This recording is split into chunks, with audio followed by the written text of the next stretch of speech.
Ada sukacita? Sepertinya banyak jemaat lagi sibuk dengan pesta ulang tahun, mungkin sampai bulan berapa, silih berganti, tapi kita yang hadir di sini, kita terpusat pikiran kita akan firman Allah. Mari saudara kita buka Alkitab kita dari kitab 1 Samuel 26 ayat pertama sampai ayat yang ke-17. 1 Samuel pasal 26 ayat pertama sampai ayat yang ke-17. Lembaga Alkitab Indonesia memberi judul untuk kedua kalinya Daud membiarkan Saul hidup. Kesempatan Saul pertama mati ada, tapi Daud biarkan. Muncul lagi kesempatan kedua untuk membinasakan Saul, Daud tetap biarkan hidup. Sengaja diberikan judul itu untuk mengingatkan makna daripada jangan menghukum atau membalas. Baik, kita akan baca bergantian. Kita bangkit berdiri. Ayat pertama sampai ayat yang ke-17. Datanglah orang Zif kepada Saul di Gibea serta berkata, Daud menyembunyikan diri di bukit Hakila di padang belantara. Lalu berpaslah Saul dan turun kepada Zif dengan 3.000 orang yang terdiri dari Sarai untuk mencari Daud kepada Zif. Berkemahlah Saul di bukit Hakila yang di tepi jalan di padang belantara, sedang Daud tinggal di padang gurun. Ketika diketahui Daud bahwa Saul datang mengikuti dia ke padang gurun, disunyilah pengintai-pengintai, maka diketahuinya bahwa Saul datang. berkemaslah Daud lalu sampai ke tempat Saul berkemah. Waktu Daud melihat tempat Saul berbaring dengan Abner bin Ner, panglima tentaranya, Saul berbaring di tengah-tengah perkemahan, sedang rakyat berkemah di sekelilingnya.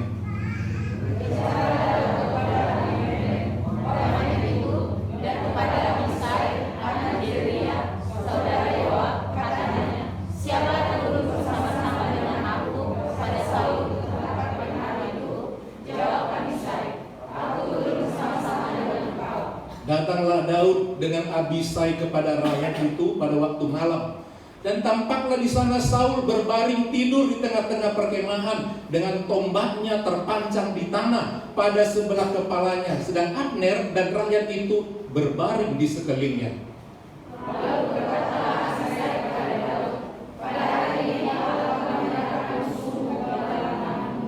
Oleh sebab itu, izinkanlah kepada aku menancapkan dia ke tanah dengan tombak ini dengan satu tikaman saja, tidak usah dia diucapkan 2 kali. Tetapi kata Daud kepada Abisai, jangan musnahkan dia, sebab siapakah yang dapat menjamah orang yang diurapi Tuhan dan bebas dari hukuman? Maka kata Daud, demi Tuhan yang hidup, niscaya Tuhan akan membunuh dia. Entah karena sampai ajalnya dan dia mati, entah karena ia pergi berperang dan dia menyaksikan. Kiranya Tuhan menjauhkan daripadaku untuk menjamah orang yang diurapi Tuhan. Ambillah sekarang tombak yang ada di sebelah kanannya dan kendi itu, dan marilah kita pergi. Kemudian Daud mengambil tombak dan kendi itu dari sebelah kanan Saul. Lalu mereka pergi, tidak ada yang melihatnya, tidak ada yang mengganggunya, tidak ada yang membawa, sebab sekaliannya hidup, karena Tuhan memberkati hidupnya. Setelah Daud sampai ke seberang, berdirilah ia jauh-jauh di puncak gunung, sehingga ada jarak yang besar antara mereka. Dan berseru Daud kepada tentara itu dan kepada Abner bin Ner, katanya, tidakkah aku membawa orangnya? Maka jawab Abner katanya, siapakah engkau ini yang berseru kepada raja? Kemudian berkatalah Daud kepada Abner, apakah engkau ini bukan laki-laki? Siapakah yang seperti di antara orang Israel? Siapakah yang seperti engkau di antara orang Israel? Mengapa engkau tidak mengawal tuanmu raja? Sebab ada seorang dari rakyat yang datang untuk memusnahkan raja tuanmu itu. Tidak baik orang yang berbuat itu,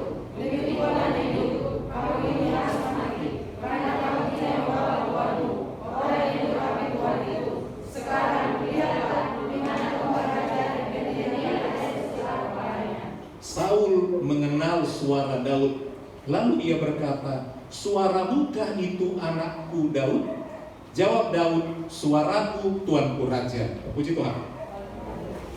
Dalam tema firman Tuhan hari ini adalah dampak dari suatu balasan. Membalas sesuatu, mau baik maupun tidak baik, itu hal yang lumrah terjadi. Kalau ada orang berbuat baik, kita balas dengan kebaikan, itu umum. Kemudian kalau ada orang berbuat jahat, dibalas juga dengan kejahatan, itu juga sering kita lihat. Tetapi firman Tuhan mau mengatakan ada dampaknya masing-masing. Kalau kita berbuat baik kepada orang yang berbuat baik, firman Tuhan katakan tidak ada jasanya, sama saja. Karena penjahat dengan penjahat saat mereka saling tolong-menolong berbuat baik, ya sama dengan kita berarti.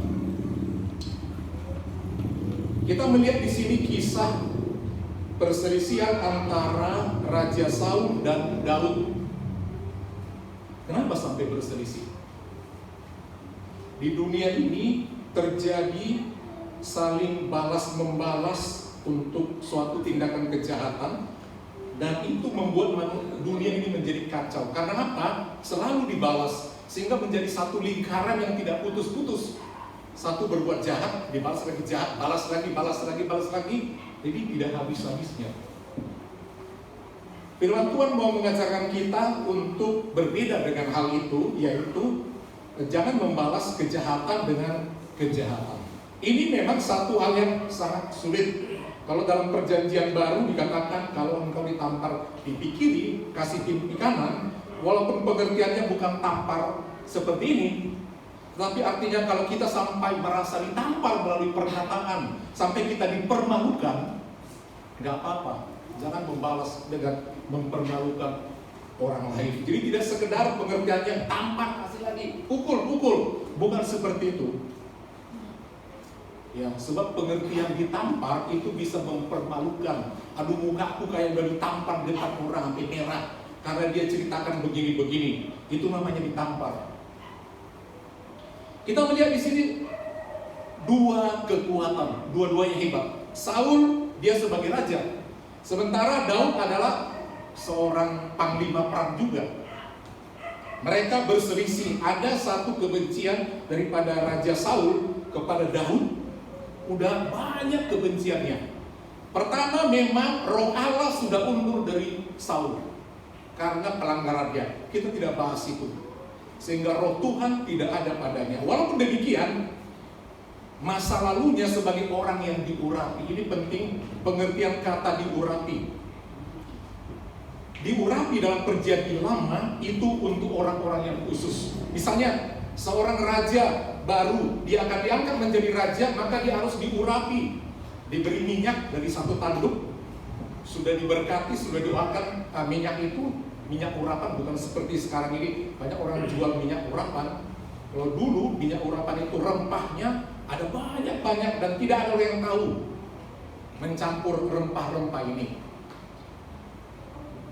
Nah, mau jadi raja, mau jadi imam, nabi, itu semua diurapi oleh yang sebelumnya. Dan setelah diurapi, maka dia punya kuasa.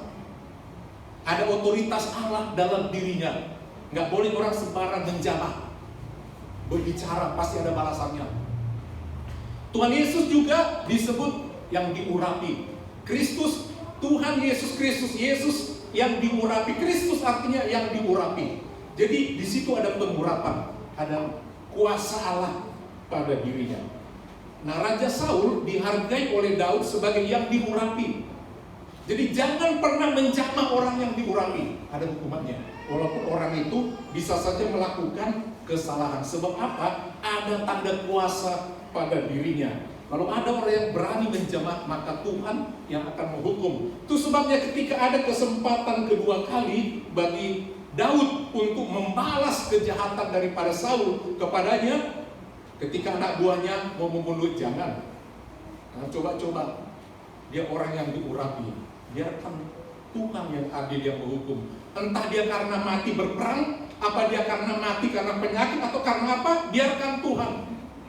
Ada firman Tuhan mengatakan penghukuman adalah hakku, pembalasan adalah hakku, bukan hak kita manusia. Itu sebabnya dalam hukum secara umum dikatakan jangan main hakim sendiri. Ya, nggak boleh kalau ada orang ketahuan misalnya mencuri, udah langsung dihajar masa sampai mati. Ya sekedar pukul mungkin bisa, tapi jangan sempat menghakimi dia mesti mati. Dia telah begini, aku telah begini. Nggak boleh. Ada badan yang dilantik oleh Allah melalui pemerintah, yaitu pengadilan. Jadi jangan main hakim sendiri. Nah kita melihat saudara, kenapa Daud begitu dibenci oleh Saul? Dia iri. Sebab pengurapan yang baru ada pada Daud, kekuasaan sudah ada pada Daud. Apa kelebihan Daud? Banyak. Waktu dia membunuh Goliat, orang kafir, Daud muda berhasil membunuh Goliat. Telah dikatakan pada waktu itu siapa yang berhasil membunuh orang itu dia menjadi raja. Itu baru janji nanti setelah lengser Saul baru menjadi. Jadi berpuluh tahun kemudian baru sah menjadi raja. Padahal urapan Tuhan sudah ada. Kemudian kalau berperang,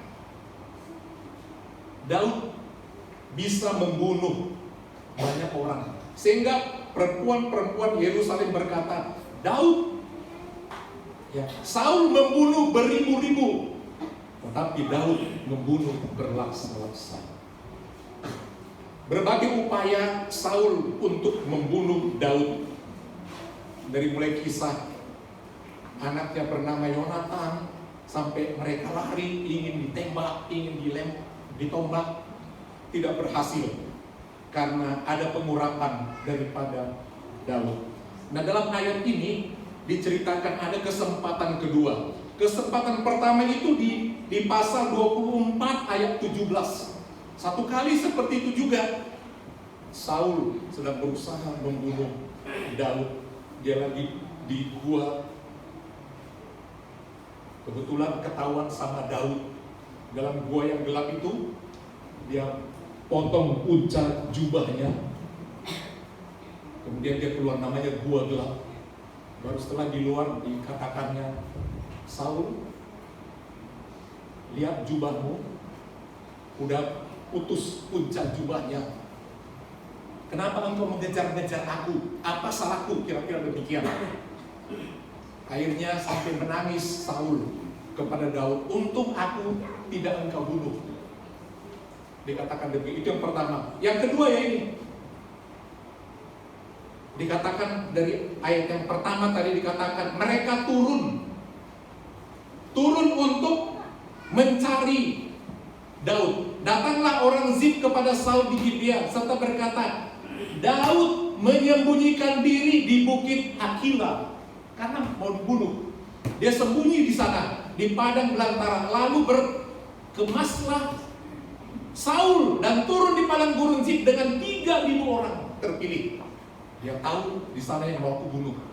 Dia tidak boleh naik tahta, langsung pergi ke sana. Dicari lagi 3.000 orang untuk menyerang satu orang. Bayangkan, Saul raja, orang terpilih 3.000, musuhnya cuma satu. Gak sebanding. Tapi itulah Tuhan punya kuasa.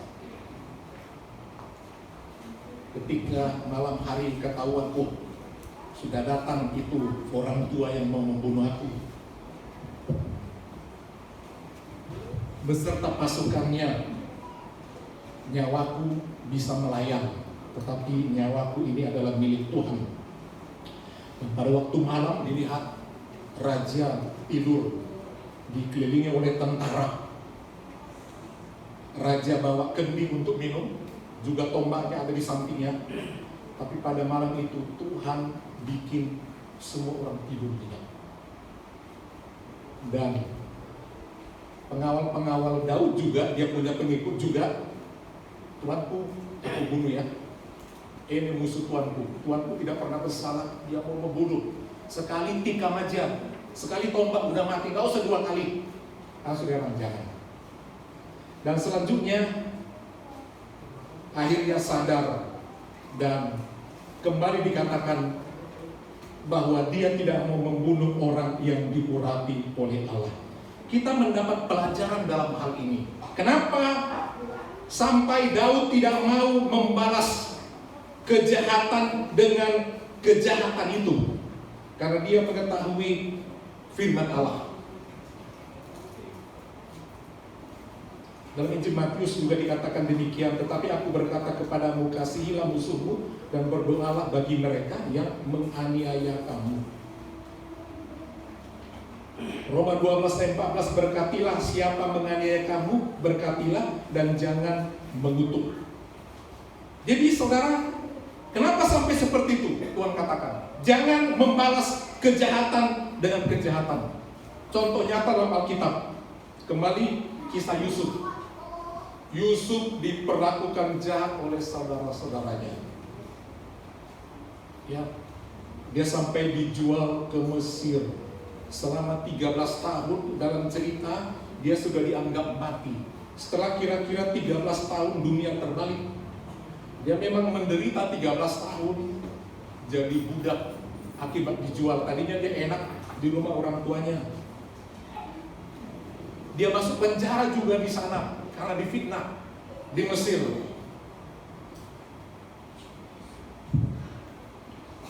Tetapi setelah berlalu 13 tahun dia diberkati karena dia bisa menyingkapkan mimpi raja.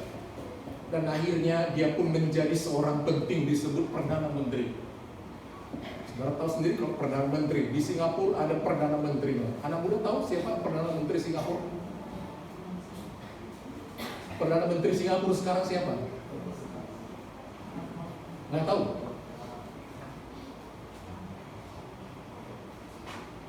Jadi sudah tahu artinya Perdana Menteri ya. Ada satu negara, ada rajanya, tapi lebih dominan menguasai dunia politik Perdana Menteri. Kira-kira seperti. Jadi orang yang sangat penting Perdana Menteri ini. Dia jadi sangat kaya raya. Artinya sangat terbalik. Dia tidak pernah membalas kejahatan 10 orang saudara dia yang menjual dia. Dia tidak mau membalas. Dan akhirnya dia diberkati. Jadi alasan utama kenapa kita tidak membalas, karena kalau kita balas kita nggak diberkati, biasa-biasa saja. Itu alasan pertama. Ya. Jadi kalau kita balas nggak apa-apa balas, tapi rugi. Ya. Kalau motor kita ditabrak orang, mau kita balas, kita tabrak lagi motor dia pakai motor kita, kan rugi juga. Motor kita rusak. Kan seperti itu. Ya, kalau terus balas-membalas, dua-duanya hancur. Saya Tuhan katakan kalau mau diberkati jangan. Yang kedua alasannya, kenapa jangan dibalas? Pembalasan adalah hak Tuhan. Kalau kita langsung membalas, rugi sama rugi. Tapi kalau kita tidak balas, kita untung, yang berbuat jahat hancur, rugi. Selain itu juga dia dihukum oleh Tuhan, dibalas oleh Tuhan. Sebab apa? Pembalasan adalah hak Tuhan. Roma 12 ayat 19. Dikatakan dalam ayat ini, Roma 12 ayat 19.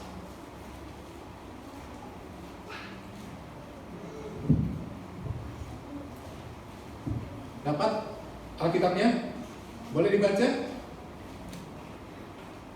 Roma 12 ayat 19.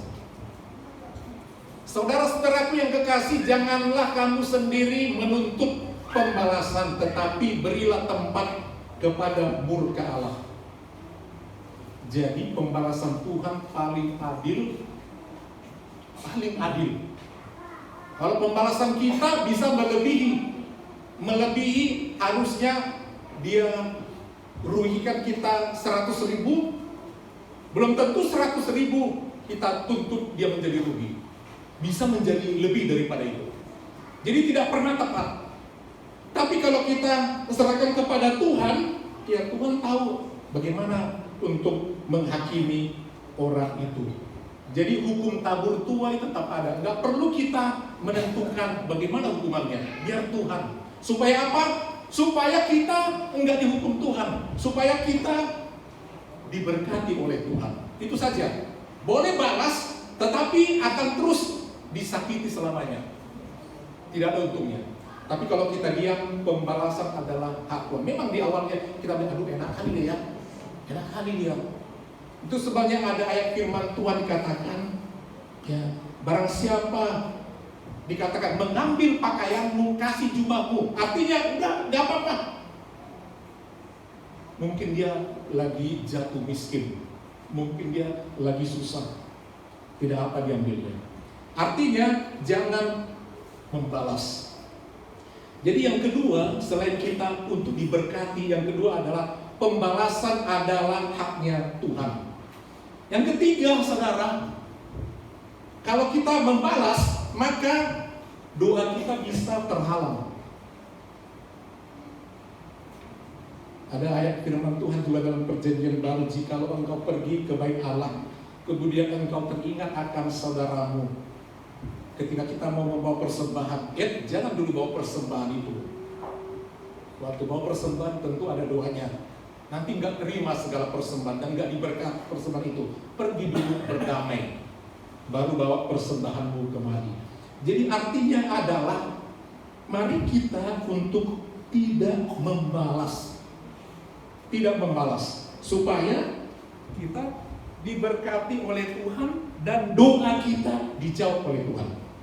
Banyak seperti itu. Karena apa? Tuhan kita paling adil.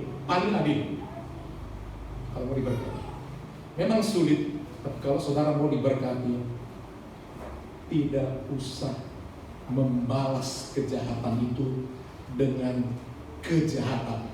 Tidak perlu. Sebab pembalasan itu adalah haknya Tuhan. Pembalasan itu adalah hak Tuhan. Kalau soal mengadili, ada pemerintah. Tidak usah takut. Ada masalah, boleh adukan. Nanti pemerintah. Kalau boleh berdamai, ya berdamai.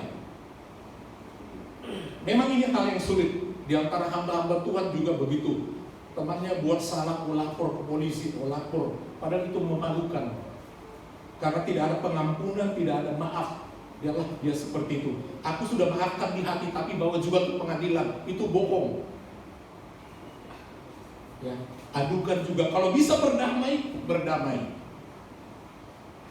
Tidak usah pakai lapor-lapor segala.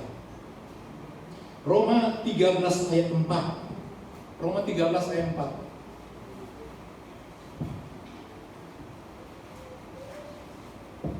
Roma 13 ayat 4.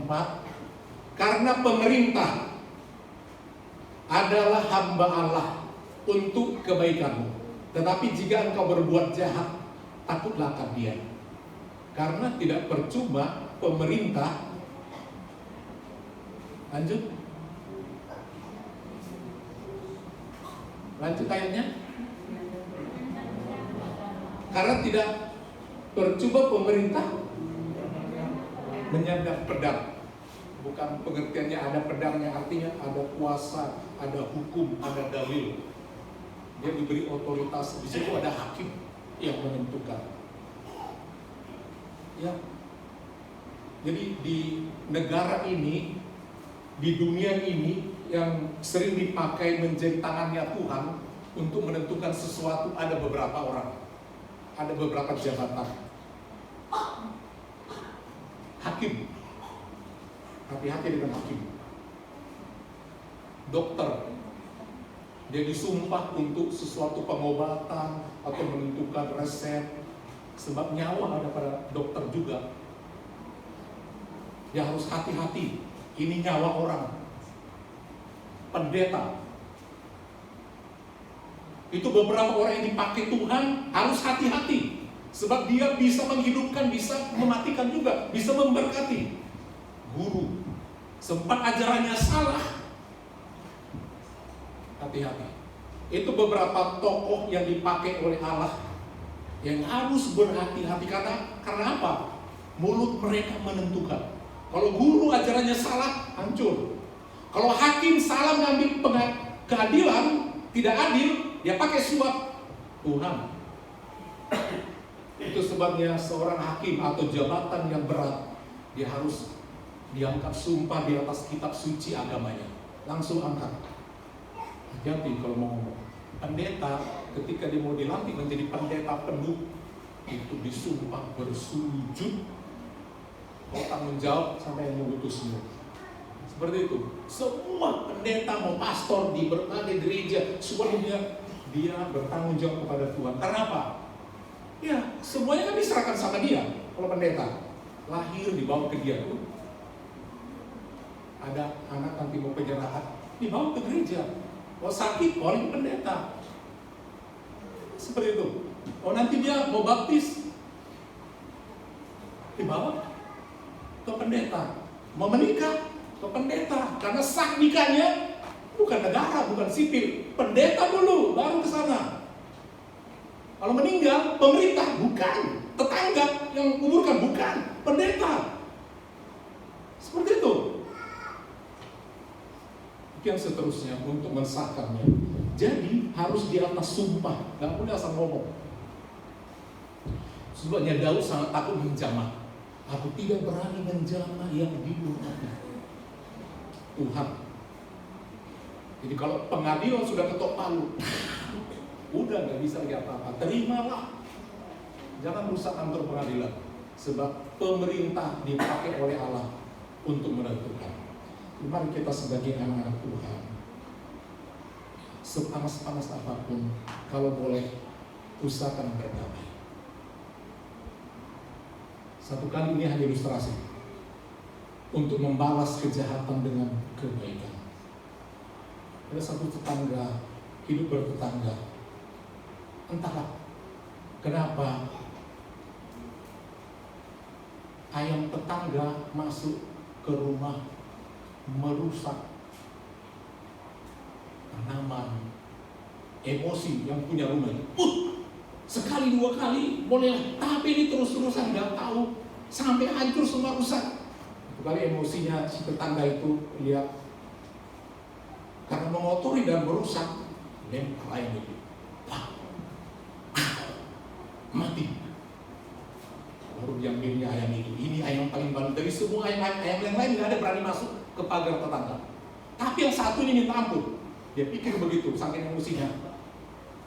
Dibawalah ayam yang sudah mati itu, dibuang ke halaman yang punya rumah. Namanya anak Tuhan yang punya rumah itu. Tetanggaku, apapun yang terjadi di kampung ini, itu tetanggaku. Suka duka di kampung itu yang temanku. Gak guna aku balas. Mati ayam kesayanganku, gak apa-apa.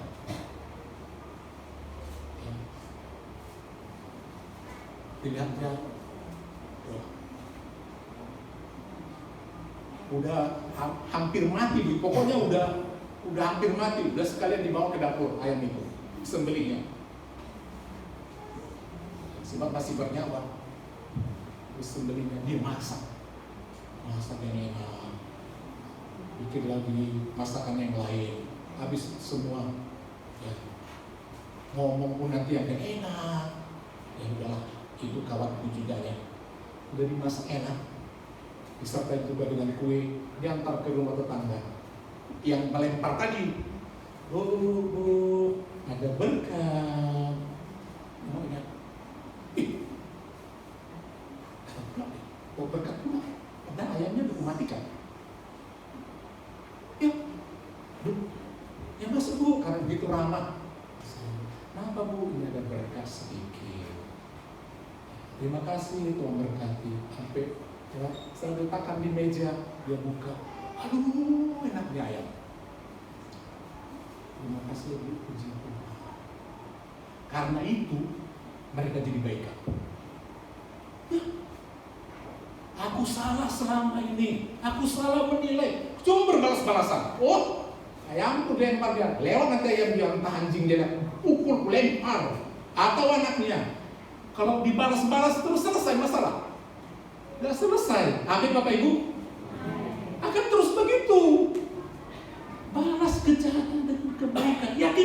Yakinlah Tuhan memberkati.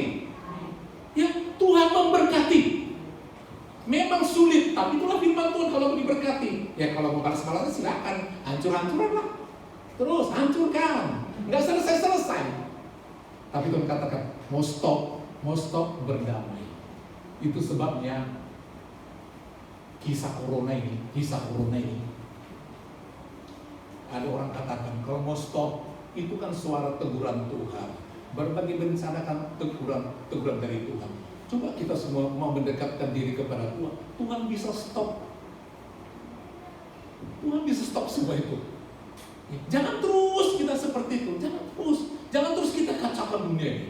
Selama ada terus kekacauan diciptakan, Tuhan punya cara untuk menghakimi, untuk mengadili, untuk memberhentikan.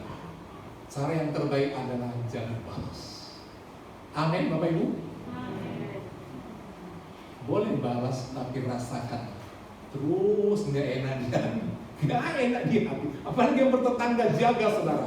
Bertetangga jaga. Amin. Itu teman kita harus menjaga Bapak Saudara. Baik, kita aminkan firman Tuhan. Sebentar nanti ada lagi penjelasan atau arahan mengenai sebelum penyerahan anak, sesuatu yang istimewa untuk yang kali ini. Kita akan berdoa, kita lebih dahulu nanti mendengarkan firman Allah mengenai hal ini. Kita berdiri, kita mau aminkan firman Tuhan ini untuk kita tidak membalas kejahatan dengan kejahatan. Kalau kita mau diberkati, kalau supaya doa kita dijawab oleh Tuhan, jangan balas. Ampunilah maka akan diampuni, berkatilah maka engkau akan diberkati.